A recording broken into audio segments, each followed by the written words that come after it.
Okay, we have to help. Good evening, everyone, and it is a bright and sunny evening. It probably won't last.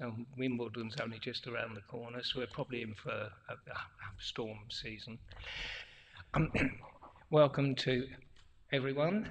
My name's Clive English. I'm chairman of the Democracy and General Purposes Committee.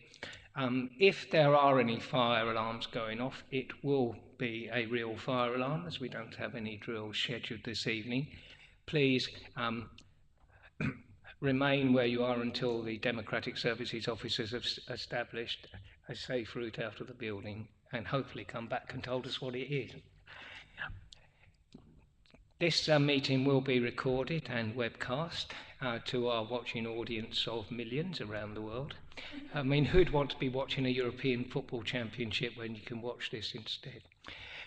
So, but may I ask whether anyone else is intending to record this meeting this evening? No, that's good. I ask not because I want to stop anyone, but just so everyone knows.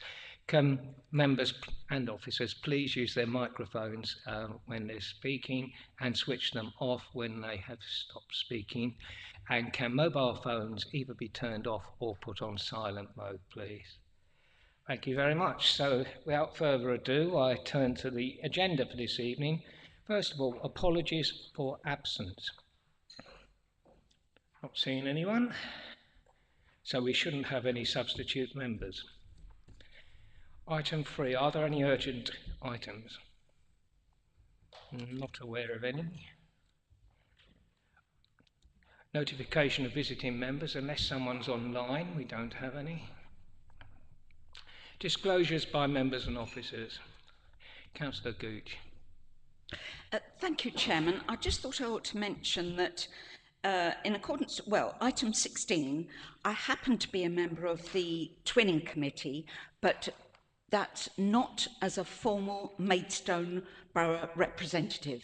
I just happen to be on that committee for various reasons, as it has gradually begun to grow from almost nothing since the sad departure of Councillor Wendy Hinder.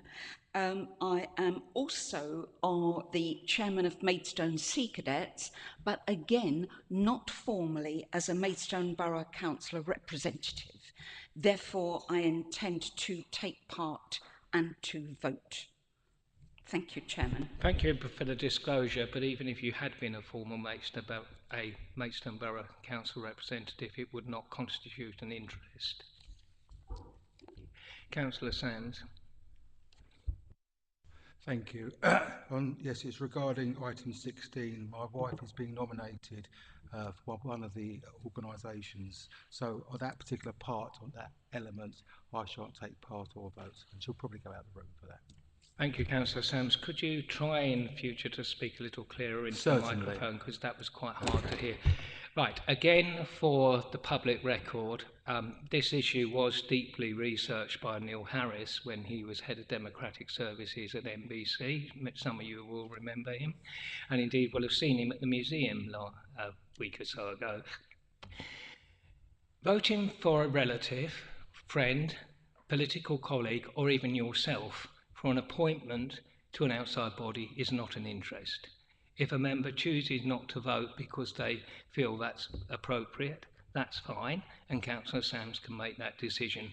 But for clarification, it is not an interest. Thank you very much.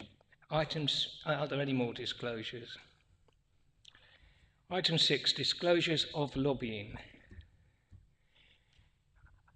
I'm not aware of any lobbying, although I suspect one or two people who are up for appointments to outside bodies might have talked to one or two people, but other than that, I don't think there's any lobbying. Okay, consider whether any item should be taken in private because of the possible disclosure of exempt information. This meeting all the items will be taken in public unless anyone knows something that I don't know about them. Is that agreed? Okay, minutes of the meeting of the 27th of March 2024. Those who were at that meeting, can you remember whether these are an accurate record or not? It was a long time ago, so I will forgive you if you can't remember. Okay. Well, I believe they're accurate, so unless anyone disagrees, I propose that I do sign them in due course. Is that agreed, members? Thank you. Right. There were a couple of points people wanted to raise on them, but I think they're best raised under the committee work programme item later on the agenda, because they're not matters of accuracy. Minutes of the meeting held on the 21st of May.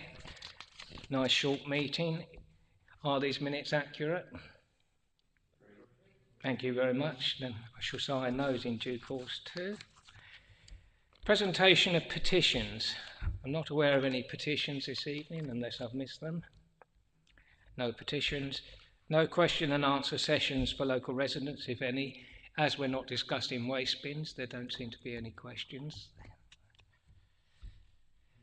Questions from members to the chairman, if any. There are no questions from members this evening.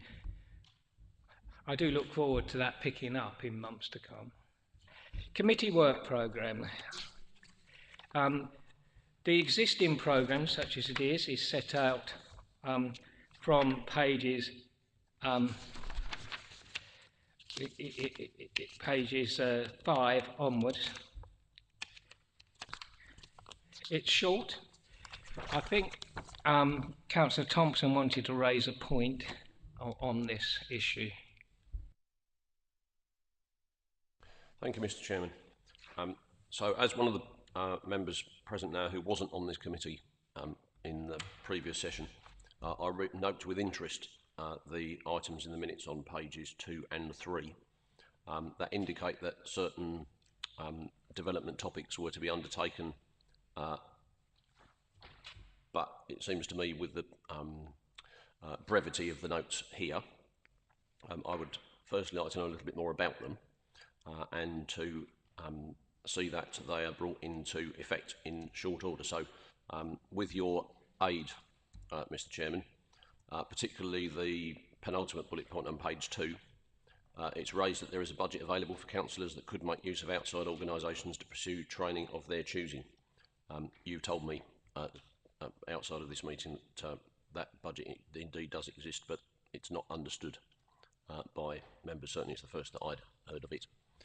So I'm suggesting that with your guidance in this item that clarification is brought to the what might be thought of as action points on pages 2 and 3 and that they're expedited as quickly as possible. In particular, in a minute, that training is brought, the opportunities for training is brought forward, since we have a large number of new members in the council at the moment, and it would be best to not wait until the next meeting of this group before that process began.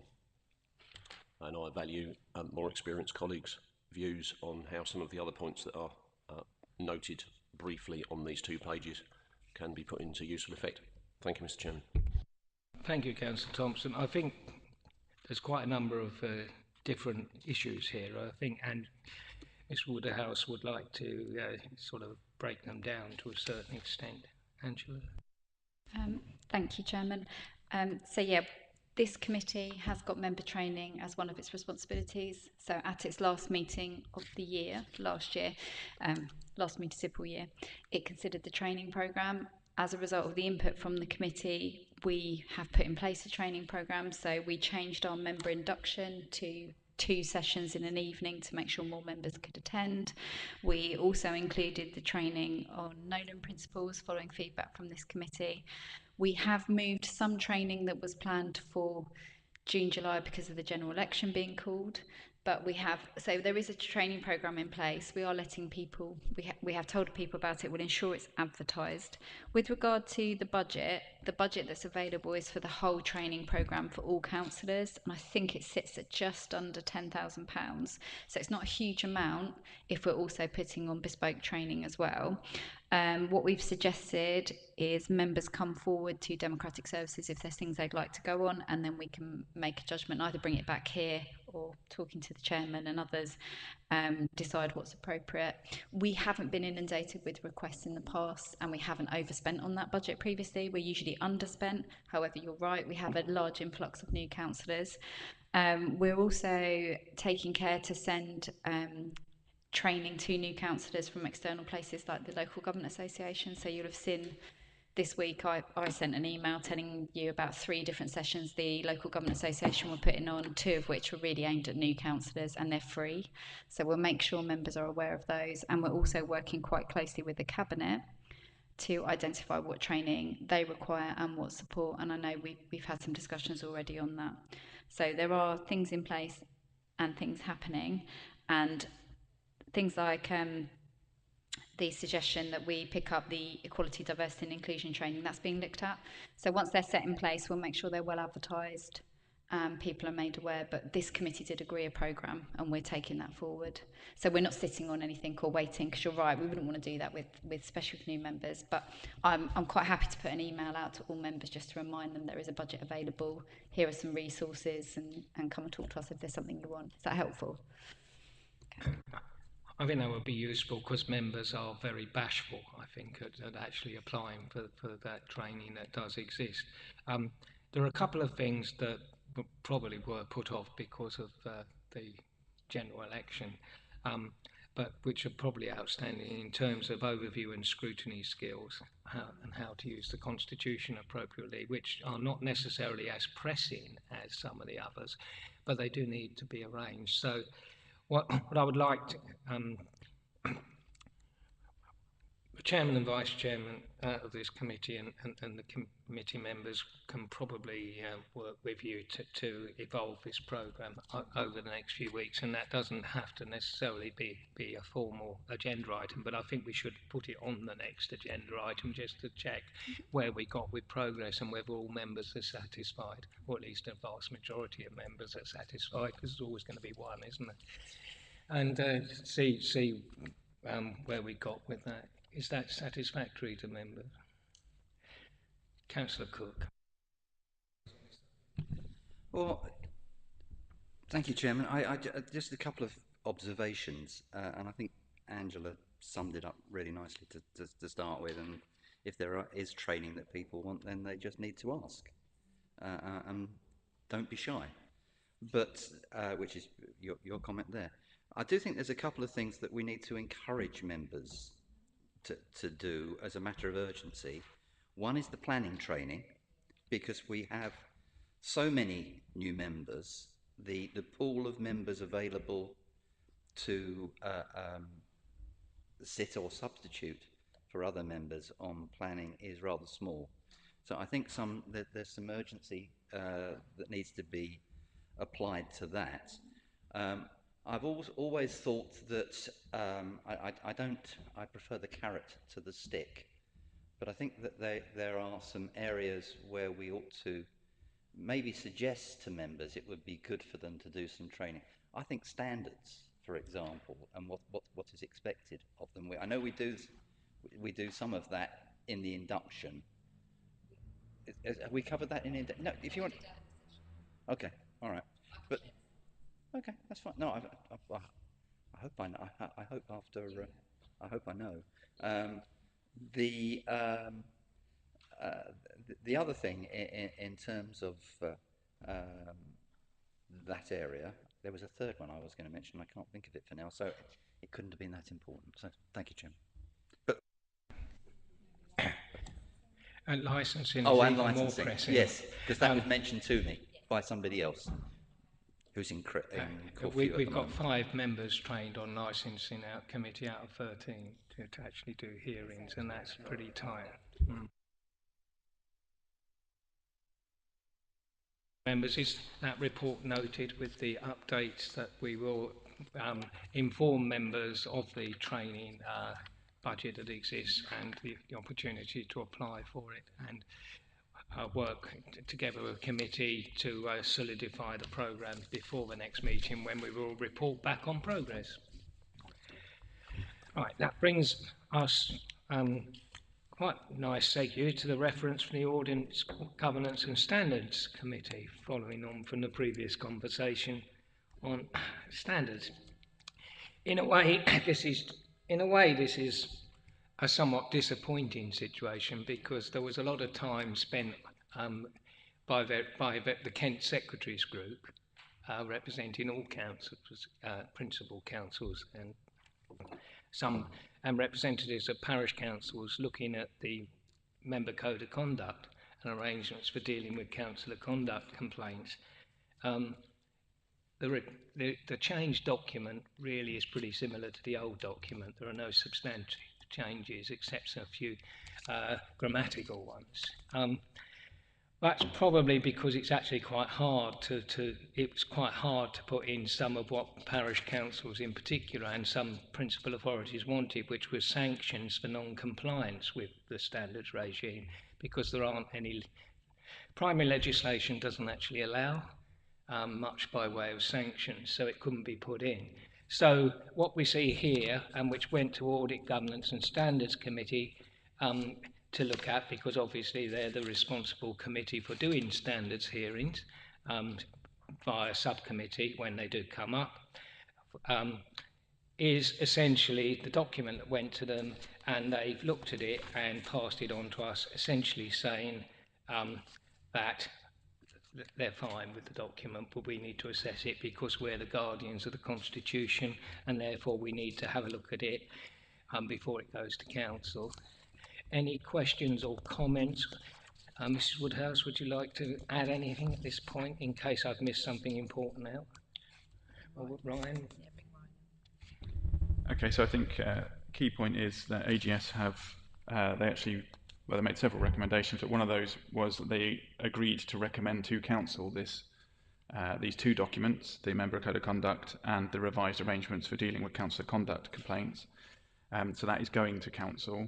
And then separately, they've made a recommendation here, which is for you to assess essentially functionally how it fits into the Constitution.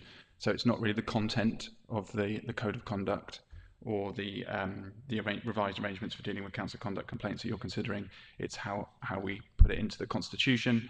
And essentially what we would do is we would switch over the existing ones for the new ones. And that's what you'd essentially be recommending to Council happens. So they'll be receiving a reference, Council, directly from AGS recommending the changes, because that's for AGS to do, and then this is for you to basically give a nod to the changes in the Constitution. So in other words, it would be simply replacing the existing section of the Constitution with this document. Anything, Stuart? I think. Okay, Councillor Gooch. Thank you, Chairman. I did have a slight problem understanding one of the paragraphs on page 48. And I appreciate that this has gone through committees and it's going to Council, but rather than just nod it, can you just clarify for me? Paragraph 2.1 near the bottom there. The hearing panel consists of 3 voting elected members. Drawn from the Audit, Governance and Standards Committee. I'm thinking that the phrase plus 1 non-voting parish councillor when one is the subject of a complaint, shouldn't that go at the end? Because are you saying that there's an implication that the non-voting parish councillor could be elected chair? I just think that phrase is ambiguous. Chairman, if I may. I didn't do the drafting, but I can certainly make a note and we can pick that up as a minor amendment, because I agree you could read that in a couple of ways. Yeah. So to provide clarification, we could just reorder the existing wording that's there. That would be handy. It's not ultimately my decision, but I mean that can be done. Oh, I was going to say, I don't really mind how it can be done, but when you think this is a legal document, that phrase plus 1 through to the word complaint just would sit better and be clearer if it was at the end of the phrase. So I'll leave that with you. I'm afraid I do have one other query, please, Chairman. Stuck it to me. On page 62, which complainant type best describes you? The list there, local authority monitoring officer. Really? Would a local authority monitoring officer really lodge a complaint? Would they? Yes. Is there evidence of that? Ah, all right. In extremis, if a council does something spectacularly stupid, I think it could. I think it was Bournemouth. I think it was Bournemouth or another of the councils in that neck of the woods where this actually happened fairly recently. Oh, so, sorry, Chairman, that it is legitimate. I bow to your knowledge, because normally it's Section 151 It is officer a that- situation where the two designated officers of the council could raise a complaint if the council contravened its own procedures or did something particularly egregious. And it, Okay, thank you, Chairman. I see the world through rose-coloured glasses. I wasn't going to speak on this, but actually, on the rules of procedure that Councillor Mrs. Gooch just raised, and the issue of the chairman of a hearing, normally the chairman of the hearings or standards is the chairman of the, because that provides a measure of consistency in terms of, and everybody knows who the chairman of those, unless the chairman has some direct involvement in that particular hearing, in which case somebody then steps in, or a vice chairman. And I just wondered whether that we couldn't do it that way around, and then it's not a question of appointing a chairman. The chairman for the hearing comes with the fact from the standards. there are problems with that. It might be. I mean, we haven't had a situation where we've had a lot of hearings recently, but certainly when the standards regime first started, when we had a lot of hearings in a very short space of time, it would have been quite difficult if the chairman of the committee had to basically be on all the panels. So it does give us more flexibility if we don't specify it, because there could be a period where, for whatever reason, the chairman was unavailable. So it's been more of an understanding that the chairman would probably do it rather than a formal rule, and I'm not sure that it actually gives us anything to actually make it a formal rule, because Just saves the. Everybody knows where they stand from the outset on it. That's what I would. agnostic about it, because it doesn't look like we're going to have that sort of massive upturn in business, but if we did, it could be a bit of a rod for the chairman's back. Other views? Councillor Tom. Thank you, Mr. Chairman. I would like to second Councillor Gooch's remarks on page 48. I was going to bring those up. I was going to suggest a comma after complaint, but Councillor Gooch's suggestion is even better. On page 17, I need to ask your help. Paragraph 7.4, I do not understand. So can you either please explain it to me, or can it be clarified? I'm particularly lost when I get to the last three words. The duty to notify the monitoring officer does not apply where the gift, benefit or hospitality comes within any description approved by the authority for this purpose, at which point I'm now lost. I don't understand. Explanation forthcoming. Yeah, Ryan, you can jump in if I've got this wrong, because I'm thinking of the officer code. So there are certain gifts that are acceptable because they're of a low value, i.e. I think we have it listed as a pen, a diary, a calendar. That would be acceptable. Anything more, you're not allowed to accept wine or chocolate or anything fun, but anything of a very nominal value you can accept. So there is a list. Is that right, Ryan? Have I got that right? I think that's what that means. I think this paragraph is meant to just allow flexibility where something has been authorised, essentially. But I think we can take that away and raise it with the monitoring officer. But obviously this just to reiterate, this item will go to council where it will be debated and ultimately adopted. So if there are other comments on the actual code of conduct itself, you can also make those into the monitoring officer. We can capture those up and make amendments at council if necessary. A particular example might be the councillors who are appointed to the Beauvais Twinning Association often received a small gift from the president of the Beauvais Twinning Association usually some item of kitchenware or something. But and there's this sort of small gift, which is clearly an authorised purpose because you're representing the Borough Council and on the Twinning Association, and the Twinning Association is there officially, is the sort of thing that's meant to cover. I'm still not really any of the wiser as to what for this purpose. Yeah, can I just be clear? I do think, so this is referring to the fact that you need to disclose accepting of a gift, and I would suggest that if you do get a gift from Beauvais or anywhere else, you should be disclosing it. This is just about transparency. But so I read that paragraph as adding some flexibility, but like I said, we can clarify with the monitoring officer how that would function in practice ahead of any decision by council.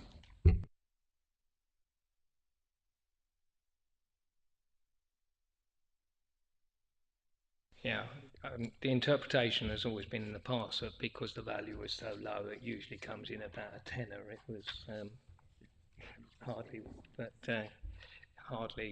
worthwhile. So that's tend to be custom and practice. It probably does bear clarification.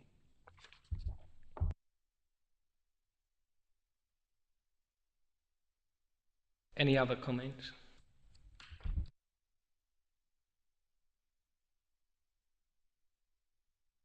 We agree the report and the recommendations as subtly amended.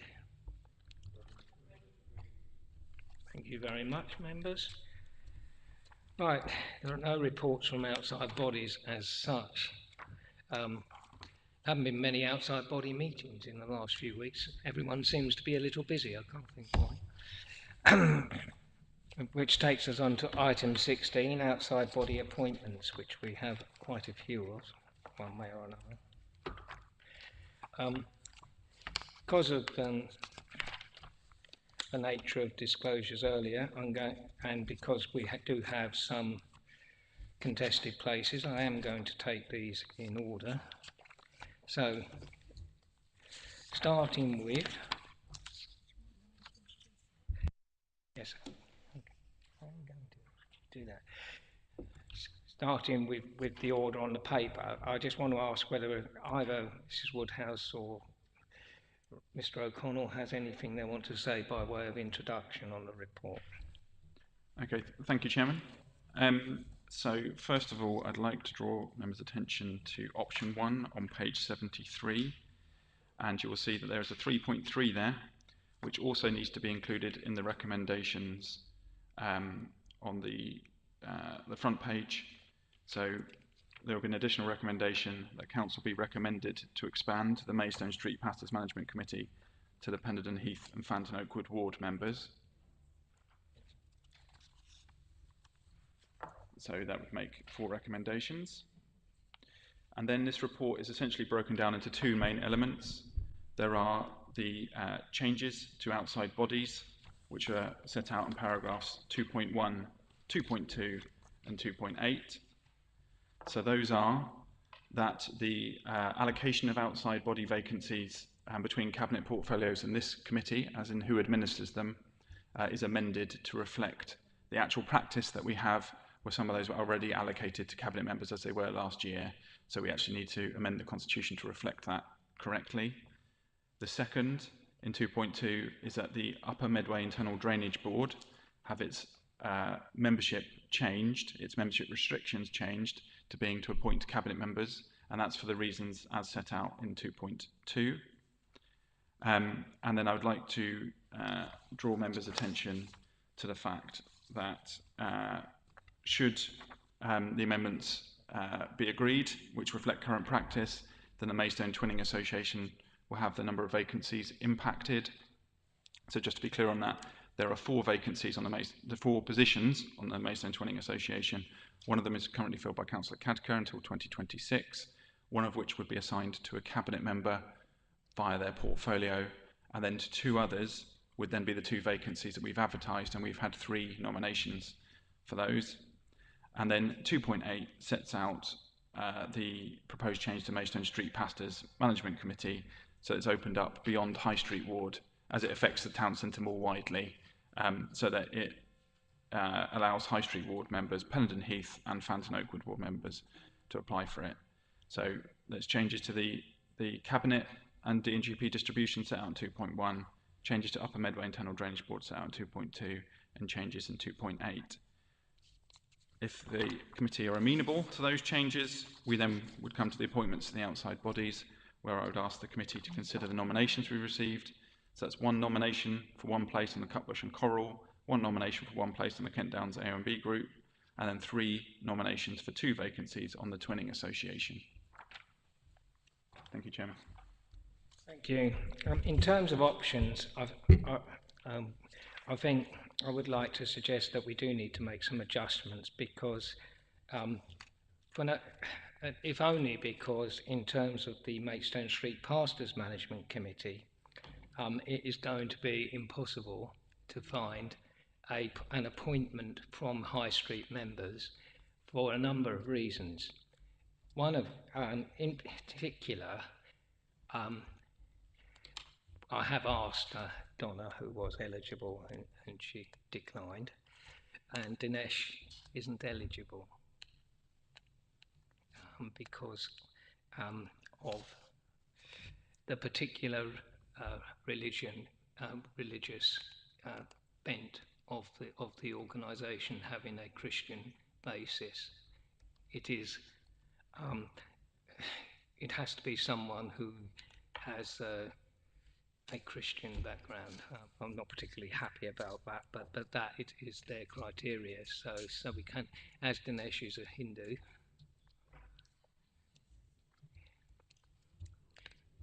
it's not that they've said he couldn't. Be clear. It's not that there's been anyone saying he can't stand. It's because he didn't feel that, given the ethos of the organisation, he did not feel that he could put his name forward in good conscience.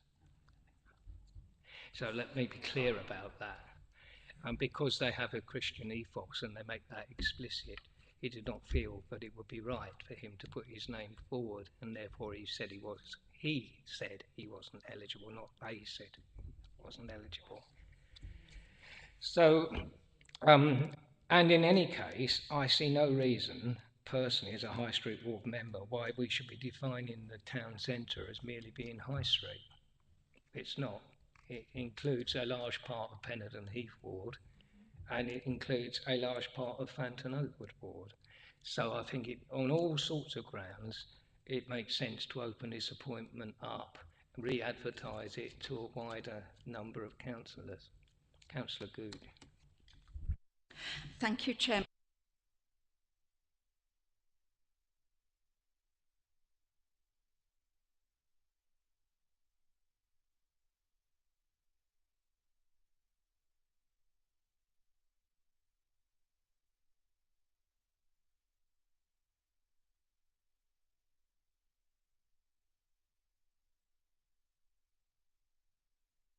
Won't be able to get the volunteers.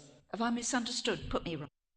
That's a misunderstanding. It wouldn't be that we wouldn't be changing their role. We would just be changing our criteria for appointing councillors to this body to take in a wider number of councillors who would be eligible. Councillor. Thank you, Chairman. I have no objection to what you're suggesting, but the inference from the paper was that it's High Street members in the first instance. There is therefore a second instance, which is opening up to other members. If there was somebody who feels strongly that this is something that they could bring some support to, I think what the street pastors group do for our town is actually really very, very good. I'm over the last year, I've done a huge number of different religious events which have encompassed all sorts of different faiths, and everybody gets on. Actually, when you put everybody together, they all get on brilliantly. But each faith has its own opportunity to do things in the way that it wants to. So I think that's fair enough. But if there's somebody, why not just open it up to the rest of the council? If there's somebody, if there's somebody who is willing to do this and feels very strongly about it, then why exclude members? We should be more, surely we should be approaching this from a point of view of inclusivity. Then I'll come back. I rarely agree with Councillor Cook, but in this instance, absolutely. I can see no reason to keep it just to those 2 extra wards. I think it should be anyone who feels minded to do that. So, if that's an amendment to the proposal that's not been made, I'd be happy to second it. No objection to that, and that's not a problem at all. I mean, frankly, it's been far too restrictive. So yeah, just strip out the requirement. I'm quite happy. If it needs to, do we need to move something? Yeah, Brian? it has been moved and seconded. Okay. That Well, I'm happy to requirement move that. be removed, and it be non-geographical, just a normal council appointment. I'm going to just put that to the vote. Is that agreed? Thank you very much, members. That's very helpful, and we can get on and give this organisation the support it deserves. In terms of the other proposed changes, which are set out essentially on the papers, we do need to agree in terms of the Upper Medway Internal Drainage Board that we're happy that these will be the 2 cabinet posts. This is because the organisation itself has essentially requested these changes. So in line with our normal procedures, we have to sort of follow what the bodies we're appointing to, who they want to appoint. And did you want to say anything on that, Ryan? No, I think I've covered it. So assuming we do wish to continue to appoint members to this very useful body, I would ask members to accept the proposal to change that to 2 members of the Cabinet. Sorry, Chairman, can I just be clear? I'm not aware of any request from that body. Sorry? The request we've received from an outside body was relating to the other recommendation. I am unaware of any recommendation from that body to change how we appoint. However, the reasons for changing the appointment are set out in 2.2, as you can see in your papers. They're set out there in full. The body that asked us to change something was Relate Mid Kent, which is no longer an outside body and wants to be removed from our list of outside bodies. So we're just saying yes to them for that one. Okay, that may have been a misunderstanding on my part. I apologise, Mr. O'Connell. I thought it was coming from them originally. We have had a number of changes asked for by outside bodies recently, and I thought this was one of them, but if it isn't. However, I still feel that given that this is a body that is spending money and actually raising a precept, that it is an appropriate change to make. Any objections? In that case, I propose the recommendation. Okay, is that agreed? Thank you. Maidstone Bay Twinning Association and Maidstone Sea Cadets, we have on the papers in terms making it clear that we have 3 appointments by this committee for Maidstone Twinning. One is the Cabinet Member for Community Cohesion and Safety, so not being appointed by us, and Sea Cadets is 1 position out of 2 to be appointed tonight. So members understand that, clear, happy with that? Okay, so then I'll move on to the actual list of appointments, unless Mr. O'Connell has anything else I've missed. Moving through this in rough order, we have on the papers, that is to say, Cutbush and Coral Charity, which is a wonderful charity which I had the pleasure to serve on myself for a number of years until I had to drop that because of clashes of date. We have 1 place to nominate, and we have, I believe, 1 nomination. I think I've got that right. In the name of Dinesh Ketka. Page 93. Page 93. Yes. Any questions or comments on what's been said? Otherwise, I'm going to propose that we do appoint Dinesh Khadka to that body. Is that agreed?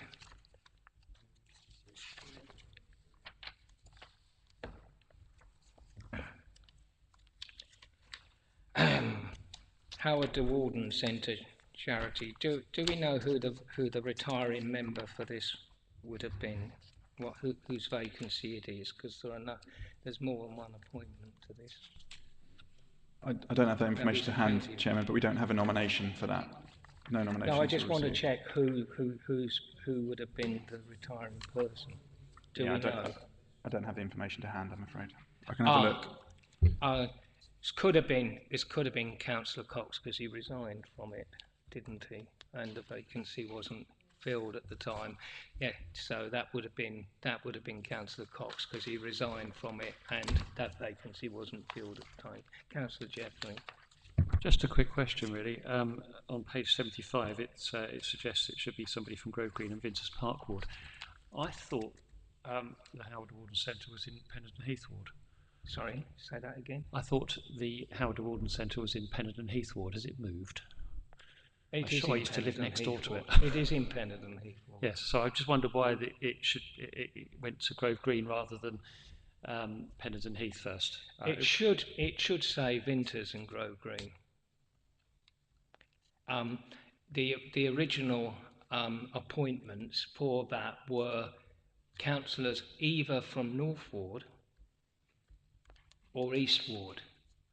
For those of you cognizant with the boundary changes, bits of the old East Ward went into the new Vinters and Grove Green Ward. So it should say Vinters and Grove Green. Councillor, I used to live right next door to it, and it was on the boundary between north and east, right in the middle of Pennington Heath Ward. So I'm just wondering why it's going to Grove Green and Vinters, which is probably about a quarter and a half a mile away. I'm not saying whether that's right or wrong. I'm saying that's how it ended up on the report like that, because those two wards were the two wards that appointed councillors, and those two wards ended up in the two wards I mentioned. That's how it happened. Whether that's right or not is a different matter. Mr. O'Connell. We can certainly review that and check the restriction, make sure it's appropriate. But that's absolutely fine. And just to clarify, yes, it was Councillor Cox who was on that previously, where the vacancy now is. It was, and as I say, that's the history. But yes, you're quite right. It is a strange outcome given the new boundaries.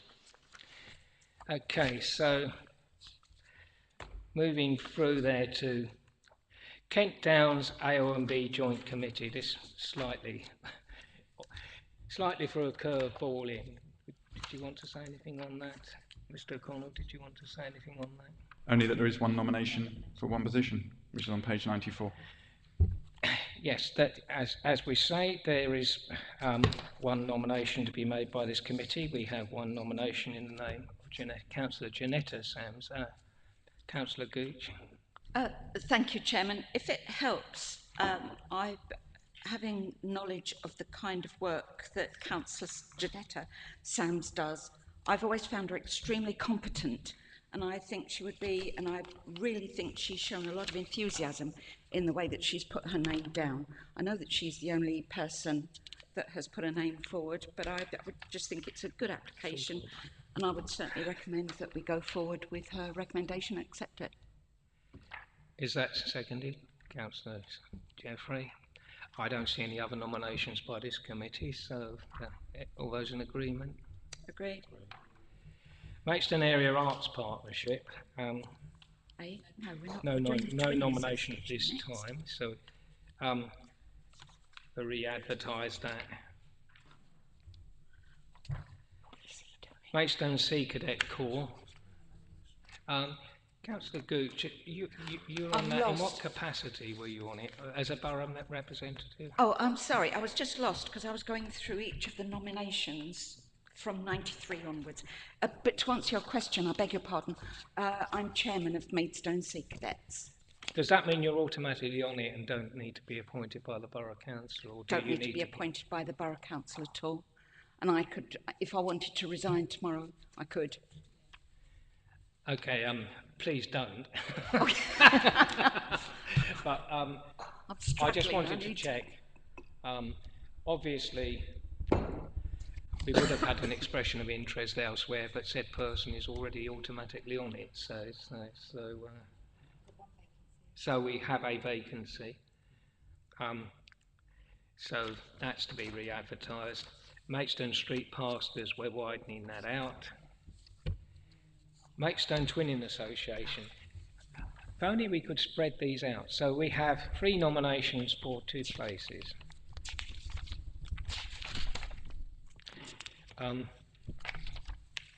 As I rapidly go through that, we have Councillor Hickson, Councillor Thompson, Councillor Simon Wales. Shall I leave the room? No, don't have to. No, as I said earlier, it's not an interest. You can stay or go as you choose. You certainly don't have to. If you want to make a speech in your support, you can always do it in French. No, only joking. So, we have 3 people. What I would say is that if whoever does not get appointed need not feel that they would be unwelcome to attend any meeting of the Twinning Association. It's a fairly inclusive body now. It's got up and running again. So whoever didn't get appointed need not feel that they were being slighted. So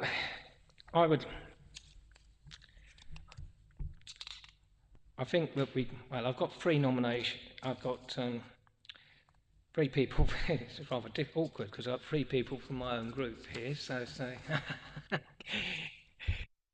Councillor Gooch. Sorry, Chairman, I don't mean to hog it, but it so happens that on the Twinning Committee there's also Councillor Martin Round, but not as a formal, he just happens to be there as a councillor. So if you like, I'm supporting what you're saying, that whoever doesn't get officially voted on, they would still be. May I make an observation about all 3? What did cross my mind is that, of course, fortunately, they've all got something in common, which is the French language, which is absolutely fantastic. Hallelujah. However, I see that Councillor Simon Wales, he's also Cabinet Member for Housing and Homeless. And I'm just wondering if he would, I mean, it really is a big deal being a Cabinet Member. And I'm wondering if he would have the time. That would be the only thing, whereas the other contenders are, I was going to say ordinary councillors. I hope you understand what I mean by that. They don't have any specific responsibilities. Thank you.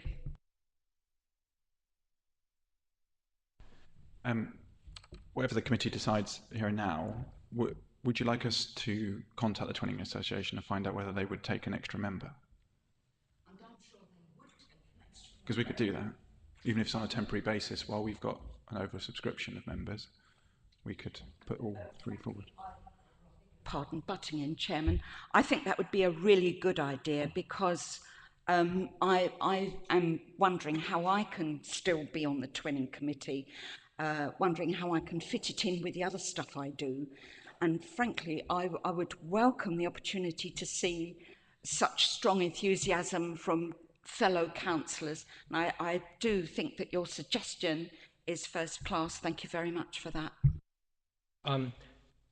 I think that's a good idea. I would like to second that proposal and that we ask the chairman of the Twinning Association, Councillor Nagy, to put this on the agenda for the next meeting, and I'm fairly sure that would be agreed.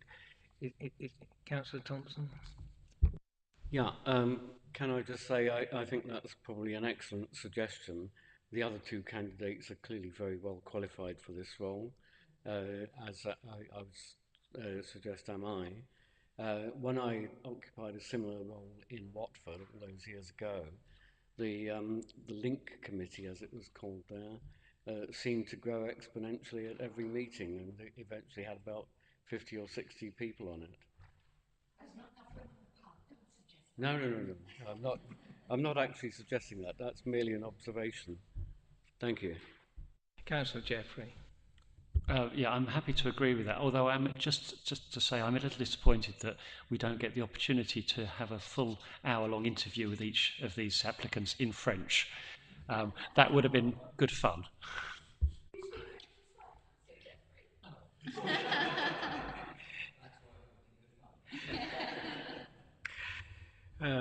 Sacre bleu.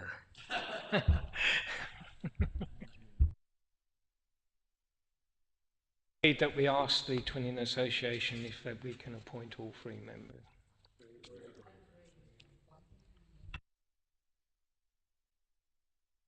Well, so we move on. Well, we have an option here, really. Actually, I mean, I didn't put in a nomination for this because I felt that if someone else wanted to actually put a nomination forward, that would be good. I am actually I've moved on to Kent Community Rail Partnership steering. Sorry, I've skipped a page. There, I apologise. Turn 2 pages over. Maidstone Street Pastures we've discussed. Maidstone Twinning Association. I turned over the Cycle 4 in one and straight over to the partnership. I assume we're in the same situation here. Councillor Harper was appointed by the Borough Council and then he became chairman of said organisation, so therefore he doesn't have to be appointed by the council, hence the vacancy. Am I correct in that, how that's arisen? Fine. I think that's right anyway. Hence why he hasn't put forward a nomination, because he's chairman and goes anyway.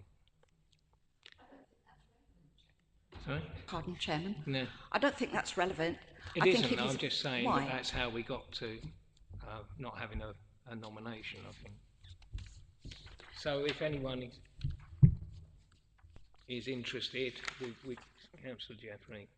I was just going to ask, are we going to go back out? We are going to go back out because there is a vacancy. Because I'm not suggesting that Paul Harper should fill the vacancy, because we can get another representative if we go back out again. So I'm just saying that's how we got to not having a nomination come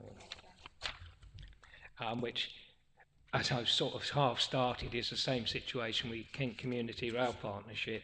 It's not that I wasn't interested in continuing with this as the representative, it's simply that because I am chairman of the Kent Downs line of the Kent Community Rail Partnership, I'm on it anyway. So we can appoint someone else, so we can go out for that. So we're in the same position. So wouldn't like us to think we were unrepresented. We're not. It's just that because we've been so involved in these organisations, we keep filling positions by different roles. Right, so we go back out. Maidstone Relief in Need charities. This only meets 2 or 3 times a year. Don't think we got a nomination for that. It's not a heavy burden, but it is actually useful for people to do it because it gives out quite a lot of money to poor and deserving people who need the money. So, and obviously if it doesn't have a quota of trustees, it can't operate. So it would be very helpful if we could get someone.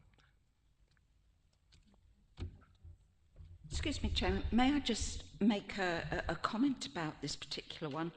I understand that the Mayor is automatically a chairman each year, and what I discovered is that they can only give money to those in need within a certain area, and it's very difficult, and it can be misleading for any member to think, oh, I know a very needy family, and then they go and try and find out from Debbie Snook that it's not possible. So I'm just wondering, it just makes you wonder if it couldn't be expanded in some way. I'm sorry, I'll retract that suggestion. I've just seen Ryan shaking his head at me. Just thought I'd mention it's it. something that Thank you. It's a charity with a long history, and it's something that we've looked at in the past, but because of the way the charity is set up, it's based on the old borough boundary. So that's why the boundary is so different to what we would normally recognise as the town. Now it cuts through all sorts of areas that you wouldn't normally expect. Every now and then we do a push on the relief and need charities. We do try to get it to be as active as it can be. One of the requirements of relief and need in order to support people is that they've exhausted all other avenues that are available to them. So some of the actual recent funding that there's been to help people in need that the council administers in other ways is actually there first for people and fills a lot of the space that the relief and need charity works in. So if someone is going to a relief and need charity, then at the moment, then they really have exhausted all other avenues available to them. So what we try to do is to make sure that the clerk, which is Debbie, works very closely with the teams that help, so people like Emma and others who help those in need, so that there's lots of communication going on to try to make sure that if someone comes to relief and need charities, if we have to say no, but we're actually passing them on to somebody else who can help. So in practice, a lot of the people who do need help are getting it at the moment, even though I do fully accept that the relief and need charity setup is quite complicated. It's just also quite complicated to change legally because of the basis in which the charity was set up so long ago. Excuse me, Chairman, that's really helpful. Thank you very much, Ryan. Thank you. Thank you very much for that. So hopefully we will get someone, because it does fulfil a very useful role, and it's only 2 or 3 times a year. South East Local Government Employers, I may have missed something here, but I thought this was the substitute member for this, and that's what I saw on the original vacancy list. We have an appointment and a substitute.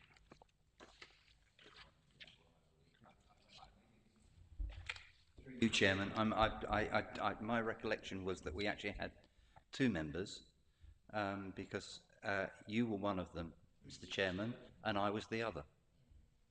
And I think that makes 2, or at least 1.5 anyway. I'm not saying that there aren't, but I thought I saw on the original circulation list that this was the substitute member, but I could have been wrong. Yeah, so it's listed on the. I'm looking at the our live table here in front of me, and it is listed as 1 + 1 substitute. So the second position is actually a substitute position. I'm happy to clarify that with the South Employers if you like, but that's how it's listed in our records. I believe that we have always had 1 position and 1 substitute. However, Councillor Quick is quite correct. Quite often we have sent both to the actual annual meeting, because the rules do allow you to send both, and to take part in the relevant group meetings when they had group meetings. They don't always do that anymore, and it's only when you get to the full vote in the annual meeting that you get to the issue of who's the substitute and who's the actual member. So we have sent 2 people in the past. You're quite correct, Councillor Cook. This would only be relevant really for the annual meeting.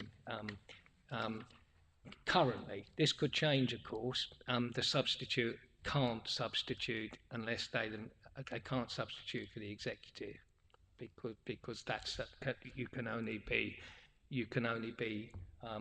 a member of the executive if you're the substantive member.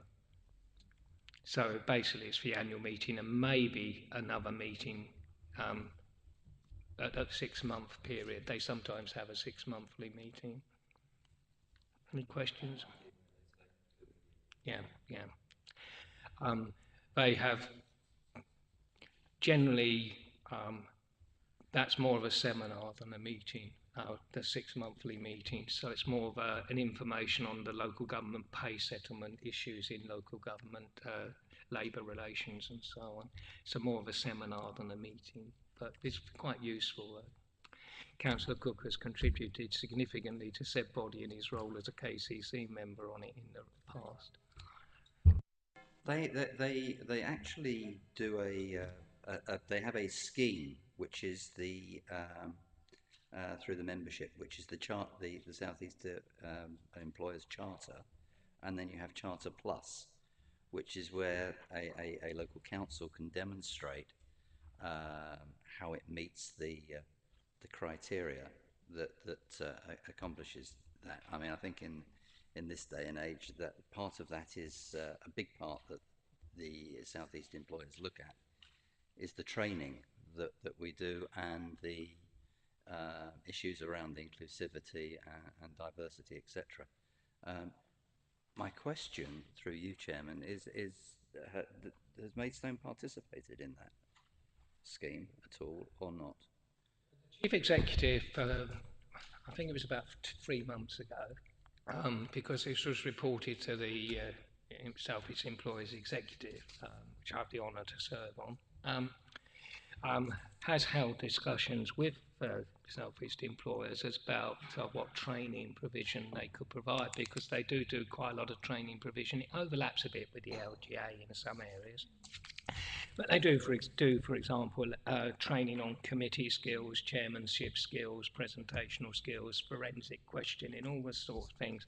So if we wanted to, I don't think it's worth actually exploring further.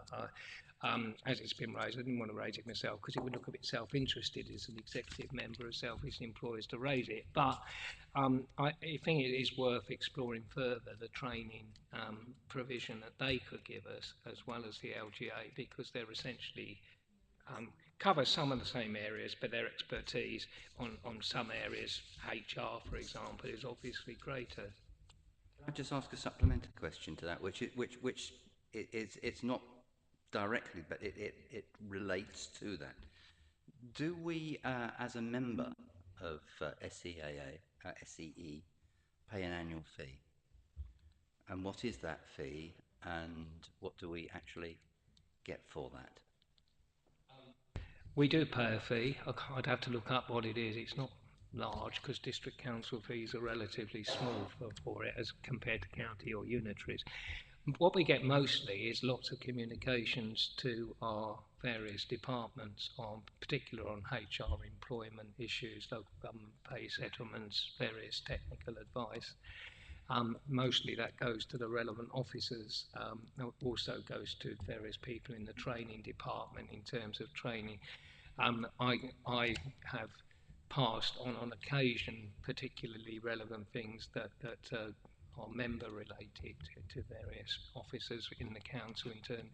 So we get a lot of communication.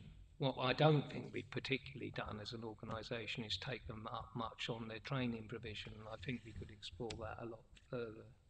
Could I please, through you then, Chairman, because I don't disagree with you, but I think I'd like to before this goes out again, I think I'd rather like to, I'm not sure whether the leader would agree with me, but I twice in one evening is probably asking too much, but I'll try.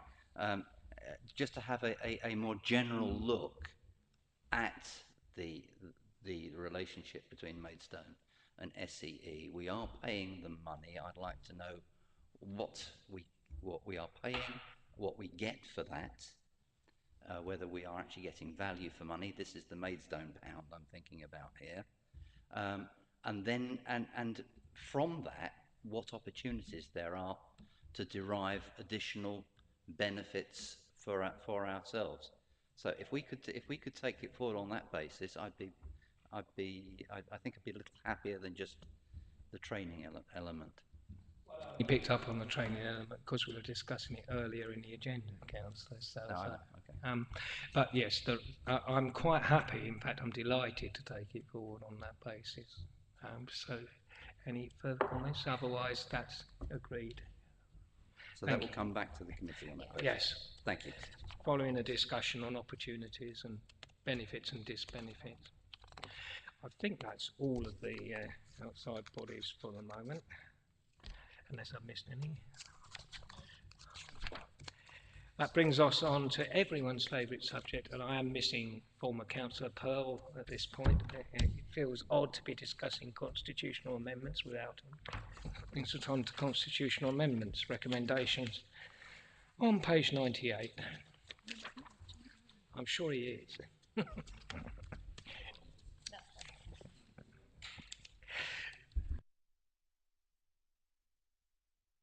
Any comments?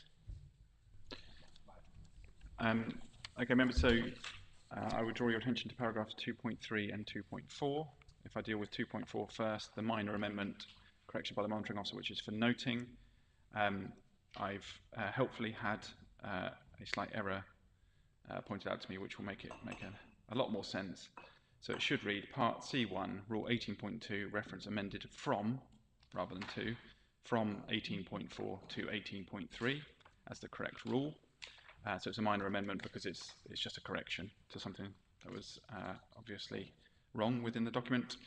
And then the amendment that's been put to you to consider is to delete bullet point I in Part B4, 2.2.3, Joint Transportation Board, and the purpose of that is to remove the ambiguity of the bullet point and the interpretation that it restricts Council's locus to appoint the chairman or vice chairman that it wants to from the membership of the JTB, and in so doing it also essentially puts a restriction that a cabinet member or the relevant cabinet member would have to be on the JTB, which obviously they don't necessarily really have to be because that's not a member restriction we have on that body. So to remove that and the kind of ambiguity that has if you read it on its own and not alongside point H, we're just recommending that that's deleted. Any questions or comments? Yeah, I'd just like to sorry, Chairman. Yes, no, but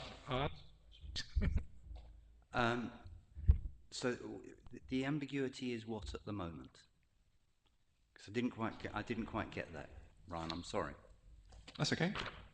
So the as it's written at the moment, those elements in the terms of reference for the JTB, so I'm just bringing it up in front of me, can each be read on their own. So if you go down the list A, B, C, D, E, F, G, H, I, if you read I on its own, it literally just says the relevant cabinet member will be the member on behalf of the council. It doesn't particularly tell you much about the function of the JTB or what that means. I think it's meant to be read in conjunction with H, and the relevant cabinet member would be the member on behalf of the council. The member on behalf of the council, I think we can read in that that's referring to the council member who will be appointed as the chair. But it's not actually clear that that's the case. And in any event, if that is what it means, it restricts the membership of the JTB because the relevant cabinet member would have to be on the JTB for that to take place. And it also means that obviously council is restricted as to who it wants to appoint to the JTB. So at the moment, obviously the appointment of chair or vice chair, depending on which year it is, the JTB is for council to decide. Not for example, the leader of the council to decide. So it seems like an unnecessary restriction. And we've already had an example where the previous cabinet member, who would have been the relevant cabinet member, was actually a KCC member and was on the JTB already by virtue of their KCC hat. So they weren't appointed as a Maidstone JTB member. So then we had a difficult situation where we couldn't actually have them as our relevant member because they're already on there as a KCC member. So it's just an unnecessary kind of restriction if you read it with that interpretation, and that's assuming that is the correct interpretation, because otherwise it doesn't actually make sense if you just read it on its own. Further, I would say that any cabinet member that has relevant matters in their portfolio, such as parking or anything else related to district transport functions, would automatically be the relevant cabinet member as far as the JTB is concerned. So a bit like Neil Baker is the relevant cabinet member for KCC, he doesn't need to sit on the JTB in order to be able to be the relevant cabinet member for it. So we're not saying that the portfolio holder would abdicate any responsibilities they have as they relate to the JTB. We're just saying they wouldn't need to sit on it as a member of it. And in some ways you could argue it's better that they sit off of it because then they can listen to the advice of the JTB that it may give them on particular matters. So taking all of that into account, I think it's better just to remove I from the Constitution, hence the recommendation to you. I thank you for the explanation and appreciate you taking the time to go through that in that way. I think what I was concerned about was exactly the situation you were talking about. We do have a lot of twin hatters these days on Maidstone Borough Council and Kent County Council. And obviously Maidstone members can be substituted, but all the 9 county councillors representing the Maidstone Borough area are automatically members of the JTB, and obviously if 1 or 2 of them can't attend, they can't be substituted because there aren't any other members to substitute from. In terms of the chairmanship, which rotates annually. This year it's with KCC, and that's the gentleman you were referring to, who was is now chairman of JTB. I'm happy with the explanation. I just wanted to be clear in my own mind that this was relating more to the NBC membership than it was actually the overall membership of the JTB, which then it would impose upon the KCC members, which wouldn't be appropriate. So I'm happy with that. Thank you, Councillor Cook. It's useful clarification. Any other questions? No, in that case, can I propose the recommendations then? Is that seconded, first of all? Seconded, all agreed? Thank you very much. Thank you, members and officers, for putting together a fairly technical report in some aspects, and for your patience and understanding. There you go.